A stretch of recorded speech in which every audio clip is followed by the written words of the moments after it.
I'd like to start with our recruits, but I think I'll start with our team since I haven't talked to you since our epic loss, and I say that because it was disappointing. But as I looked at film, believe it or not, it wasn't quite as disappointing.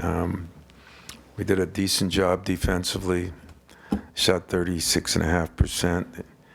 They shot 27% from the three, and that is after, I think it was 2 for 4 in the overtime. So before that, it was under 25. We had 11 turnovers, had 17 offensive rebounds.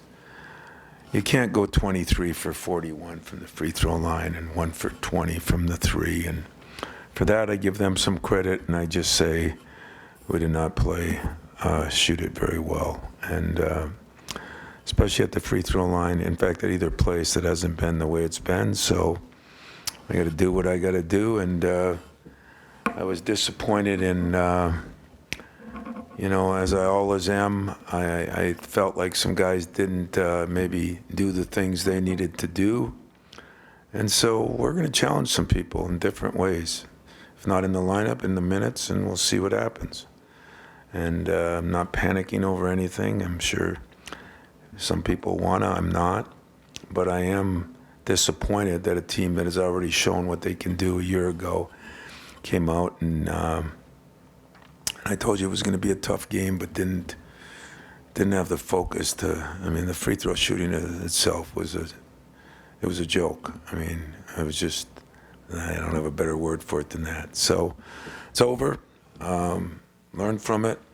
A lot of meetings, a lot of film sessions. Got a lot done. But now we got a lot of work to do moving forward. And so after practice, after that game, it was nothing but Southern Indiana. They played St. Louis the same night we played. And a lot of new faces for them, as there is for everybody right now. It is going to be one of the hardest things to deal with in these games early. But we've got some film on at least that game, so we're one up on what we had in the last game. They made the CBI last year. They were a Division II power for a long time. They've got a team that is filled with new faces, but got a very good point guard who seems to get them into things, and the rest is a lot of unknowns. And that's about all I can tell you.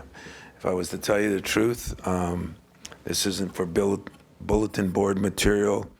I'm not half as worried about what Southern Illinois does as I am worried about how we respond to, what way we played. So practice yesterday was more about walkthrough and film sessions. Tyson Walker has been a little hurt. We have to report those things now. What is it, 3 hours for a game time? So I'm giving you the privilege of knowing it 27 hours before game time or whatever the hell it is. But he did walk through this morning a little bit, his back. And as you saw, he was cramping up. He's had a lot of problems with a little bit of a shin splints, and that's created some of that. So I don't know what he'll do today. I'm not sure what he'll do tomorrow. I'm expecting him to play, but I'm not pushing the envelope on anything right off the bat. So we've kind of looked at where we can do a better job ourselves. Offensively, still scored a decent amount of points. But the three-point shooting, we did not feel that AJ got us into things like he needs to. He wholeheartedly agreed, and that's what we're going to do. So if there's any questions on that first, and then I'll get into our recruits.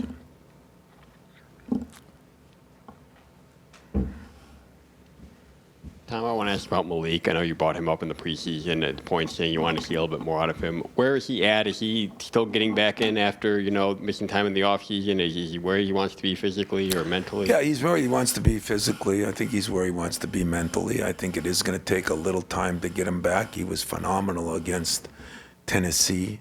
I won't say he wasn't as good. He wasn't as active, and we didn't do a very good job getting the ball. So,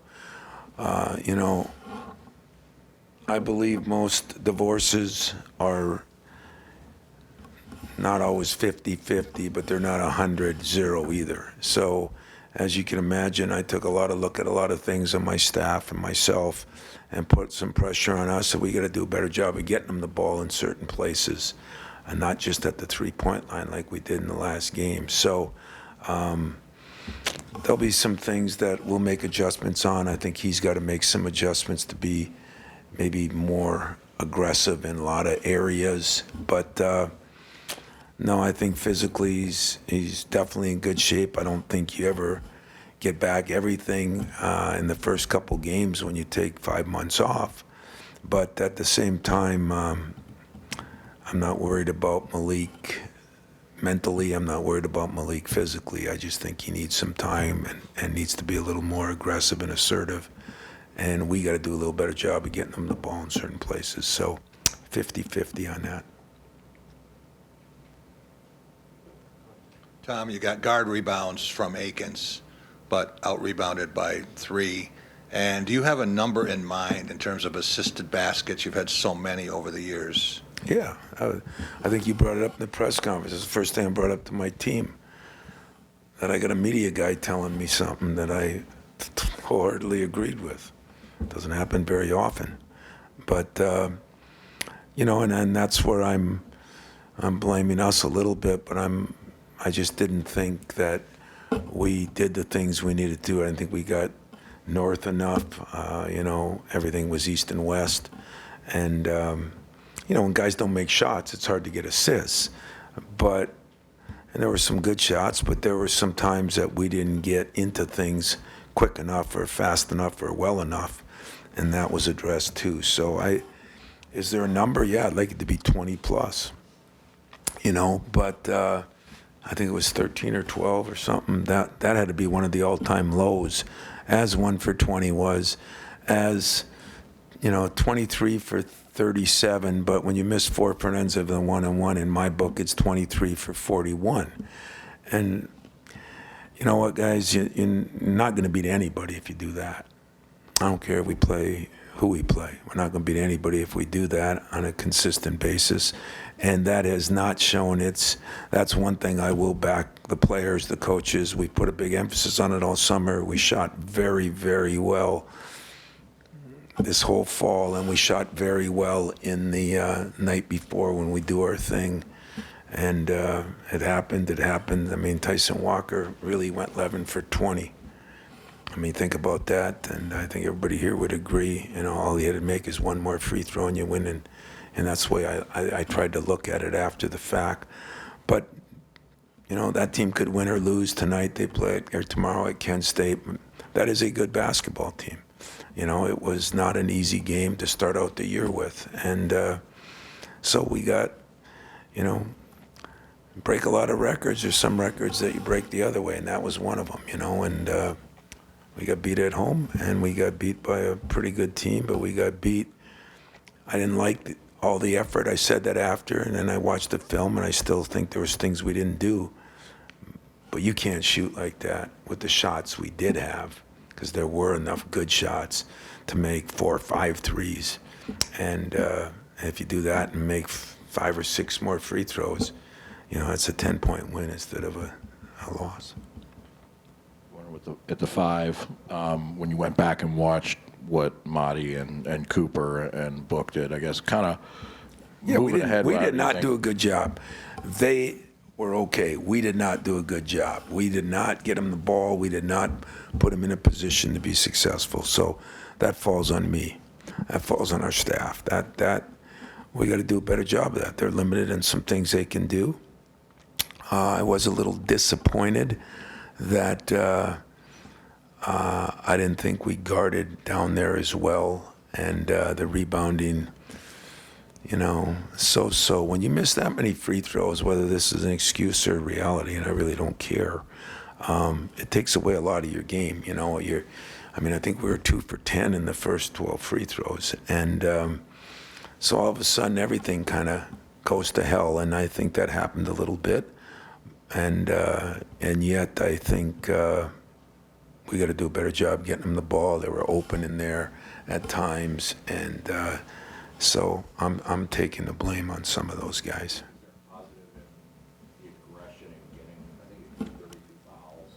Yeah, I think there was big, and I think there should have been more when I watched the tape.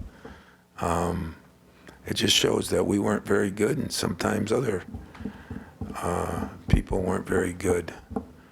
Watch what I say. I'm saving my money. If you lose your opener, you might get fired here. So I got to make sure I be careful what I say. But there was a real positive in the aggression of that. I thought we took it to the basket pretty good. I thought we did some things in that respect that was above what I thought we'd hit, all those free throws. Tom, you talked about leadership after the game and kind of challenging some guys. Yeah, I don't like our leadership right now. That's got to get better. And I talked to a couple of the seniors about it, and so I think they have done a better job in leading over the summer. That's the ironic part. They've done an unbelievable job with our freshmen, but then didn't do that the other night, and that's and some of that's going to fall on AJ. It really is, and he knows it. We spent a couple nights talking about it, and he's done a better job in the summer. He's got to do now a better job in the fall. He talked about that a little bit. I guess where is that? It's kind of been a back and forth relationship. I don't know. What did he say? Just that it falls on him and he's got to be better. Must be a love relationship then. So don't try to pit me against him. It must be a good relationship because him and I are agreeing. He's got to do a better job, he says. I say he's got to do a better job. It sounds like a good deal to me. Tom, if you don't go 1 for 20 and you hit free throws, which you say you've been very good at, we're talking about recruiting now. We're not even talking about this. Yeah, it's. Hey, and listen, I was more disappointed than you guys were. I don't know. I don't read what you write, and I respect you, but they shoot 37%. They shoot 27 from the three.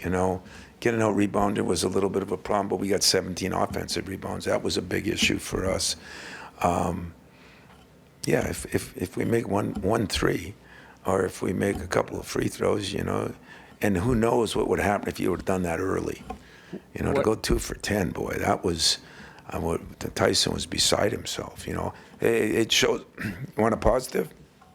Tyson Walker missed all those free throws, and still he didn't make a three, and he had 35 points, and he did it within the framework of everything. That's a huge positive, if you ask me. And AJ said you had a good week of practice. Yep. His theory was you're not bringing it to the beginning of the games because you had a tough start against Tennessee too. I don't know if 2 games is a test pattern, but is there anything you can analyze about that? You agree with him? What did he say the reason He said was? you had a really good week of practice, but for some reason we're not bringing it to the beginning of games.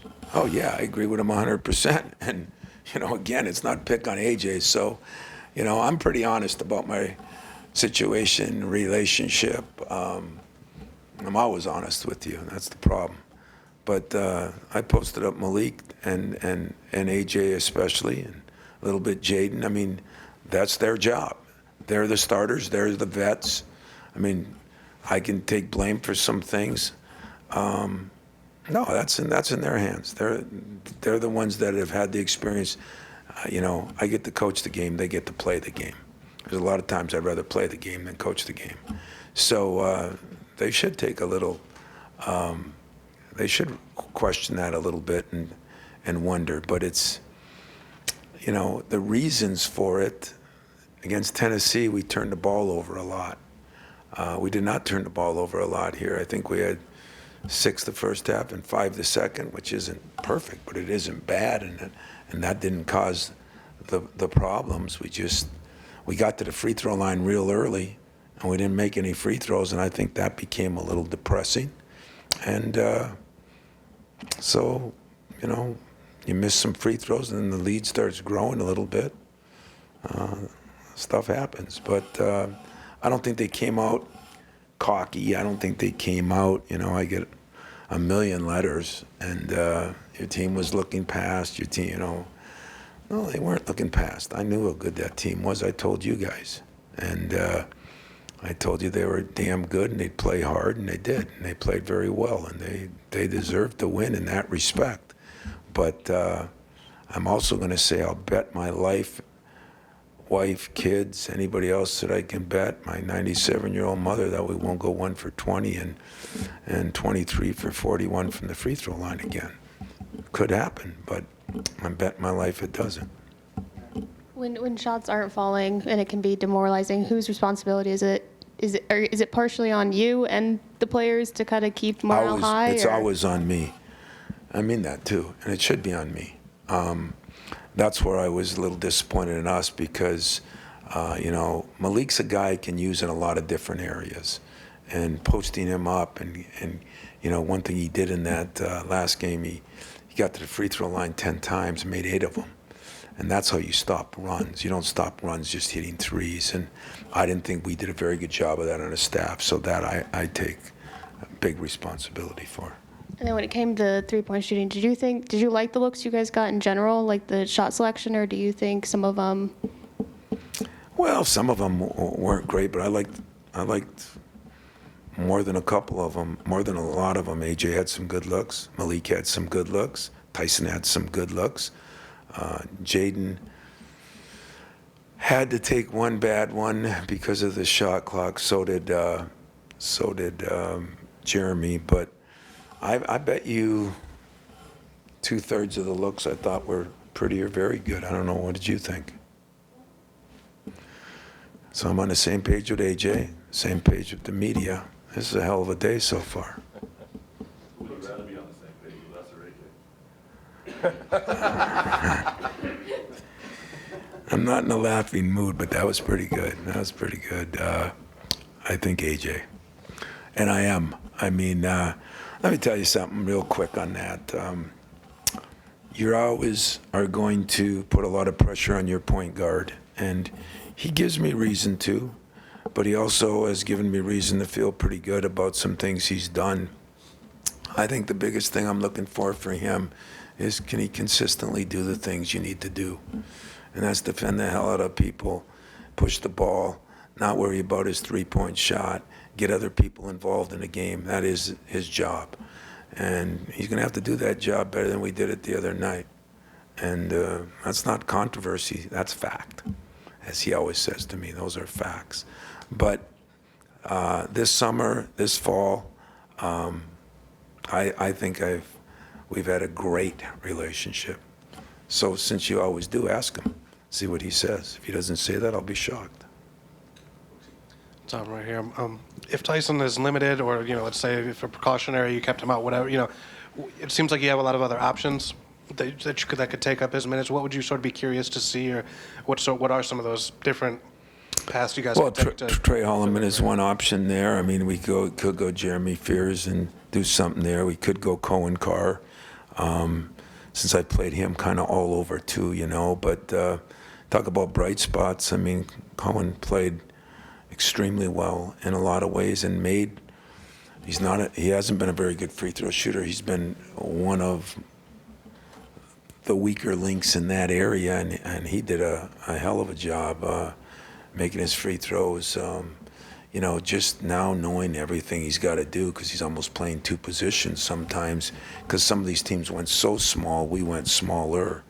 And but hopefully I don't have to use those options, but if I do, I got options to use, and I'll keep that secret. So I have to tell who's injured 3 hours before. Is that the rule now? So those gamblers can make money, but I don't have to tell them who I'm playing, do I? We'll do one more before we go to the groups. I'm wondering, you mentioned about not panicking, and how difficult is it when you've set the bar so high to really kind of tell a fan base that this is really only 1/30 of what we're going to see? Not at all difficult. I love our fan base. In fact, our fans the other night, it was phenomenal. It was an 8:30 game. It wasn't a Big Ten game. They were absolutely phenomenal. But, the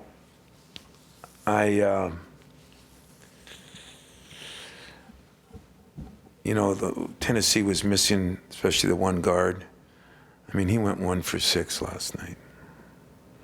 The guards that played against us made a lot of shots, and I look back on that game, and I told you that was going to be a hell of a game, and it was a hell of a game. I mean, I didn't like the start, but, you know, you guys are getting like me. You know, you're supposed to think of the glass as half full. So we started out 17-1, but then in 36 minutes we scored 87 points. So there's a positive to that. We bounced back. My thing has always been about the big picture, not the small picture. I'm not worried about what people are thinking.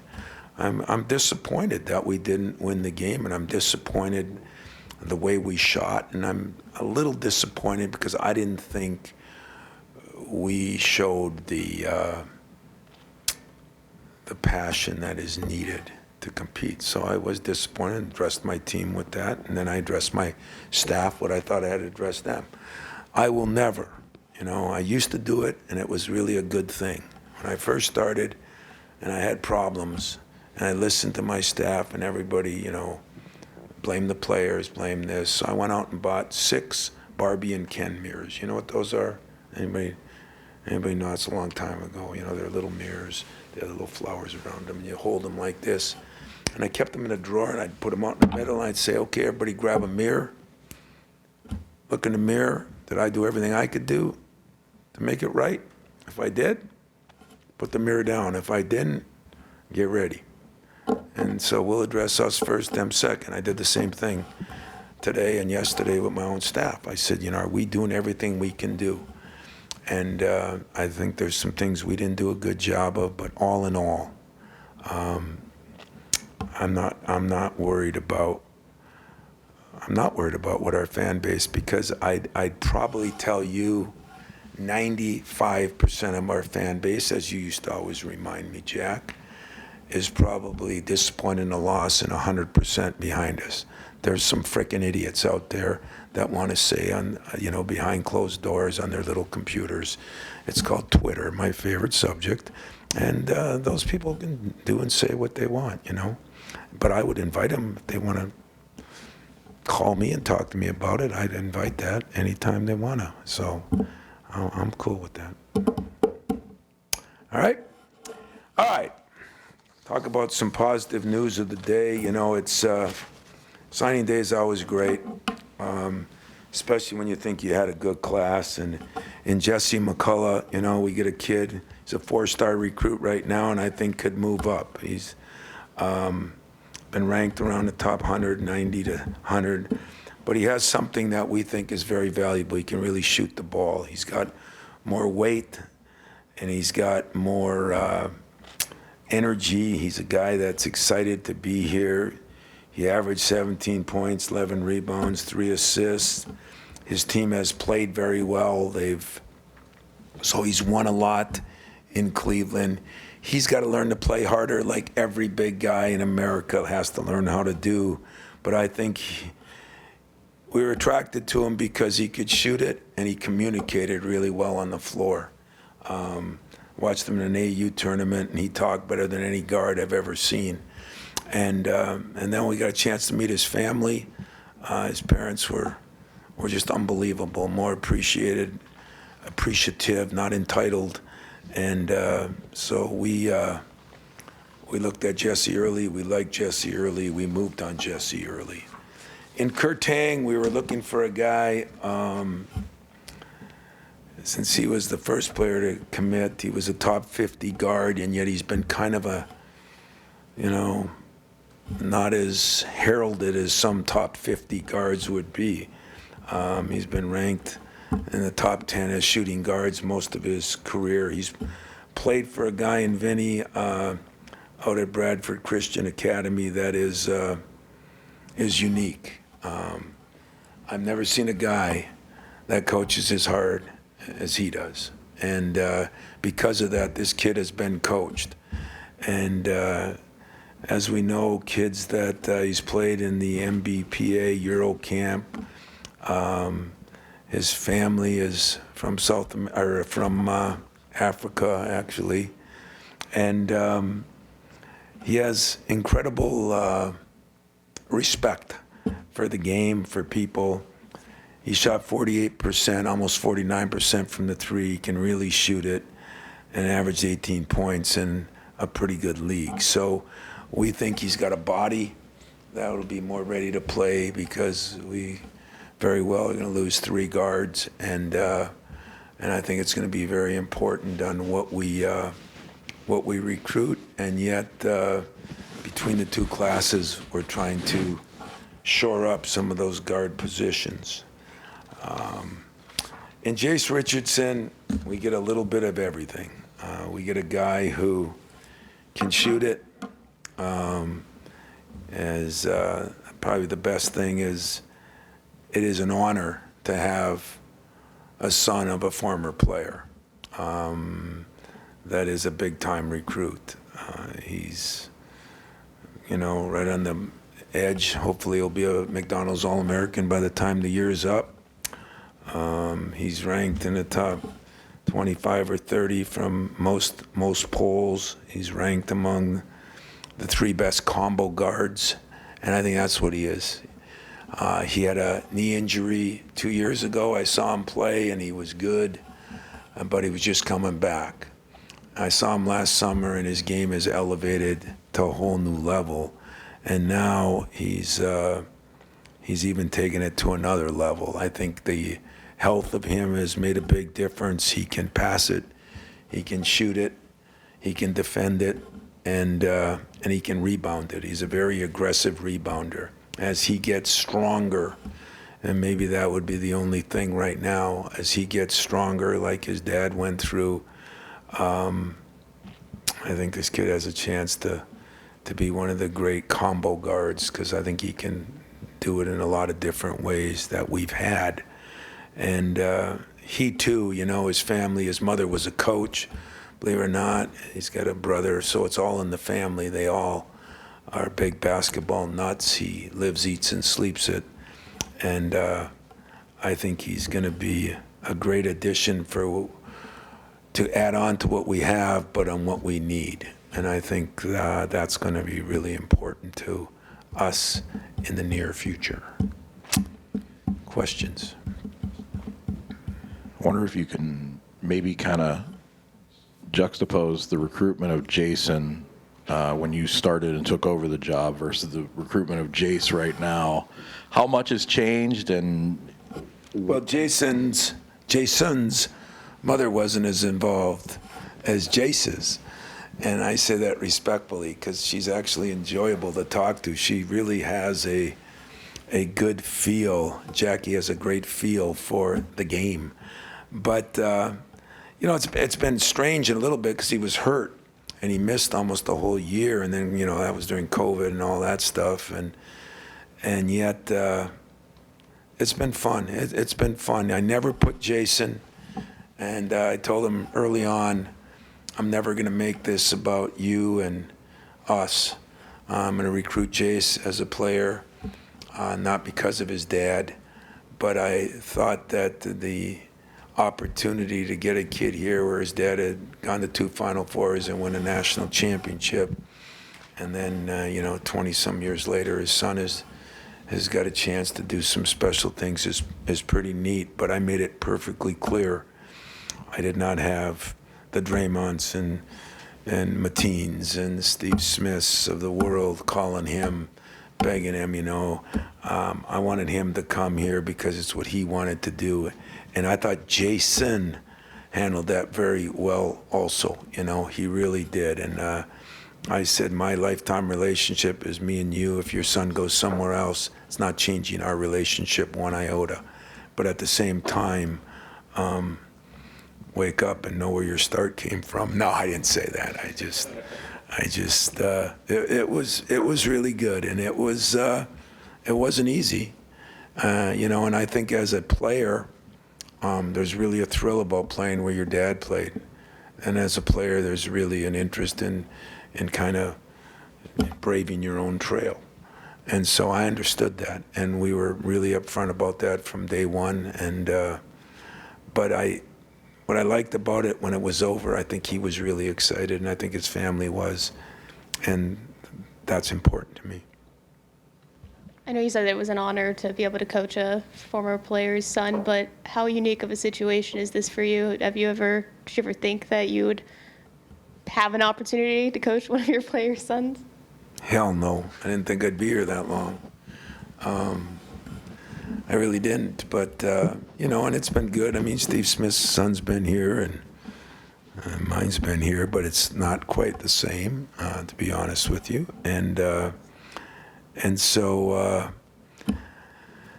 Jason as a player was such a good kid. I mean, it was amazing, where you think he was a top kid, and he came in here and, I don't know, played 15, 17 minutes as a freshman, which for most kids at that level wouldn't be what they wanted to. And he handled things so well. And yet, I won't say his son's going to be the same because, number one, hopefully the needs are different. But number two, times have changed.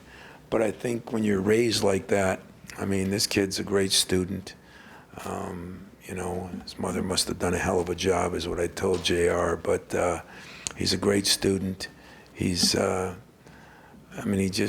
can carry on a conversation with him. I mean, even though in this era of entitlement, I don't think he's entitled at all, and that is a tribute to them. Tom, a lot of top programs are turning more towards the portal to roster build. Have you seen the landscape of high school recruiting change, and is it potentially advantageous for a program like you that's still really emphasizing high school? It's advantageous. It's a problem. Like one of the problems is right now is we have 5 veterans and 5 almost rookies. I mean, you can call Carson. He played some last year, and Trey, but they didn't play much. So you don't have guys that have played 4 years or 3 years in a program and played a lot of minutes. And that's why I should tell our fan base, some of this is going to take a little time, it really is. And it's not an excuse, it's just a fact of life. If we're going to play them. If we're not going to play them, it'd be different. But, I don't know what tomorrow brings. I really don't. You all know how I feel about, the transfer rule. You all know how I feel about the pay for play compared to NIL, and yet you got to do what you got to do, and other programs are doing it, and I've decided to go this route right now, and that doesn't mean that things aren't going to happen. Maybe 3 guys go pro and something else happens, and you got to do what you got to do. But I like the fact that we feel we're giving high school kids an opportunity to come here and grow in our program. We're not looking at them as, guys that are going to be here a year and then go some other school for a year, some other school for a year. You know what? Maybe that'll work and maybe it won't. This is new territory for everyone. I saw a lot of teams that paid a lot of money to get kids last year and didn't finish very high. I saw other teams that it worked for. Everybody's going to have a different way of doing it, and nobody knows the correct way right now because nobody's really, played it out yet. This is only really 2 years that it's been in effect, so time will tell, but I like what we're doing. I like the way we're doing it, and if we can keep the players we got and then just kind of reshuffle and get talented players in. I mean, this will be a highly ranked class right now, and there could be one more. So I like the position we're in. Anything else?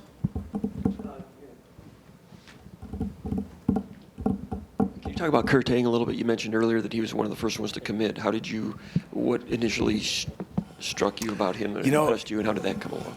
We always look at programs guys play from, and are they our kind of guys? Are they this guy's coach? We saw him in some AU tournaments year before, and he was just a lovable guy that was hard on his players, demanding of them, and he's had some big time players. He's had some pro players from this program, and so that started it, and then the body, the build, we thought he could be a Big Ten guard, and then the fact that he can shoot it. He's got a mid-range game, he's got a long-range game, he can shoot the ball, and right now, let's face it, that there's a premium on being able to shoot the ball. And if you got size and you can defend it and you can shoot it at the same time, that's a positive. So as we got to know him, we got to know his family. It was just the right fit for us, and hopefully that's why he thought it was the right fit for him. Wondering about McCulloch too, because he's got some size to him, he's got some wingspan, got different abilities. I mean, is there anybody? Is it wrong to kind of look at him on the surface and say, well, maybe like an Andre Hudson type, or who would be a good comparison?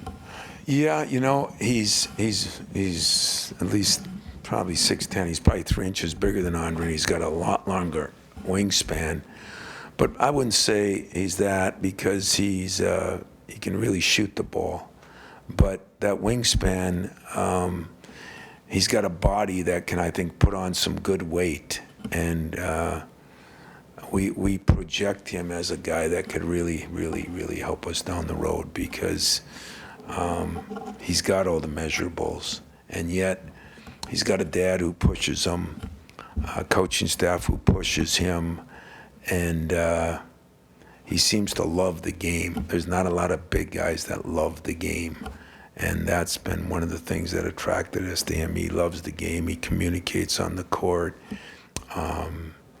You know, he's got some things to work on. He's a good student. He's got some things to improve on, but there's a lot there to work with, and that's kind of the way we're doing it. You know, we're doing it that we're trying to develop guys that are younger, and a lot of people aren't. So that doesn't make it right or wrong for me or right or wrong for them. Anything else? Appreciate it, and hopefully we'll play better tomorrow.